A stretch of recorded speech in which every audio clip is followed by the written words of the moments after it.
Valero. Jack is the coordinator of Catholic Voices and he's press officer for Opus Dei in the UK. And the reason we're talking to Jack today is that Cardinal Keith O'Brien is to face a Vatican inquiry now into his sexual conduct. He's now issued a public apology yesterday and he's fessed up to more than he had a week ago when he first spoke. Why do you think he has confessed to this sexual misconduct? Well, I think that he has I mean, the thing is true. We don't actually know the details. Yeah, but is that not very annoying that we don't know the details? I mean, obviously the details are going to come out, and this yes. Bit by bit, I think everybody wants to know what exactly has he done. I think we should know, and it's right that he has withdrawn. I mean, it's not a crisis for the Church, but it is a crisis for many ordinary Catholics who've been completely let down by the Cardinal, who somebody they looked up to. So I think it's right that he should completely withdraw and that this should be investigated properly. Yeah. Do you think, Jack, there's been pressure put on him by the Vatican pre a new Pope being elected? Quite possibly. I mean, the Vatican take these things very seriously now.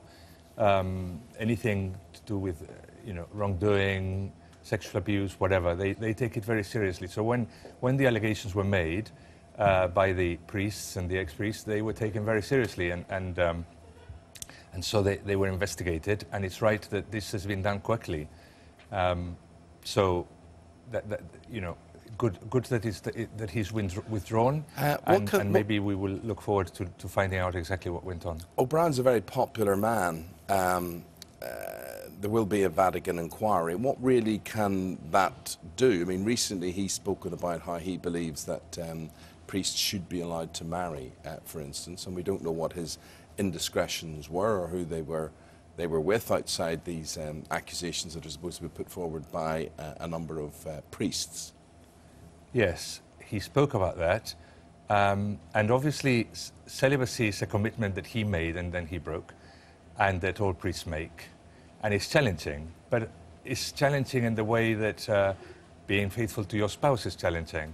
And one makes a promise and one is supposed to keep it. So that's the disappointment of him not keeping it. On the other hand, celibacy in the Catholic Church, celibacy in the priesthood is a great gift. It has allowed the Church to do so many things, priests to love many people intensely, very intensely, rather than one in particular, and to be available to go anywhere in the world. You just think of the remotest village in Africa, where there is a priest there looking after the AIDS victims, not having to be worried about a wife and family, but being available 24/7, just like the cardinals are going to elect now a new pope. And you can imagine that this person is going to have a job, a huge burden 24/7, so it's really not compatible with that.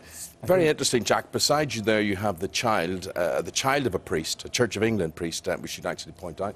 Charlotte's father is a canon.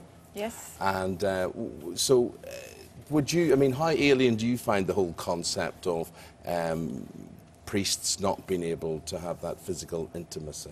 Yeah, I mean, for me, it does seem a strange situation, but I sort of wonder for the wider population who will see this as damaging from the point of view that they'll use it as another example of sexual misconduct.